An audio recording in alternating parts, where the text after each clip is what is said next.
Bale, ano po yung dahilan, ano po yung pinaka nangyari sa kanya ate? Nabully siya sa school. Pinuli siya sa school dahil Opo. sa Itsura niya na yung may ano siya dito. Yung puti baga dito, sir. Puti? At saka dito. puti po, kulay puti. Takot po siyang maligo kasi ano nga, baka daw matanggal yung ilong niya. Sakit sa bibib ko sana nagkaganyan siya. Naintindihan ko po na yun. Kasi lahat po ng nanay gusto po natin mapabuti yung sitwasyon ng anak natin. Pero alam ko po mas napakasakit po nung naging sitwasyon niyo para sa inyo kasi isipin niyo ngayon, hindi na siya lumalabas, nagkaroon siya ng depression. Ay talaga, sir. Grabe talaga nararamdaman ko sa anak ko.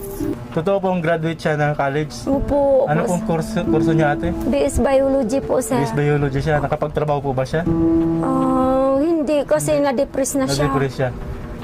Sana Bigyan ko po, namin sir. nanay ng ano, ng pa-check up niya po. 1, 2, 3, 4, 5. Salamat po, sir. Talaga. Ayan. Baka sobrang laki naman Sige lang po nanay, hindi pa po yan malaki. Salamat po sa inyo, sir. Nanay, Salamat po talaga sa mga tumutulong sa amin na maipagamot ko ang anak ko.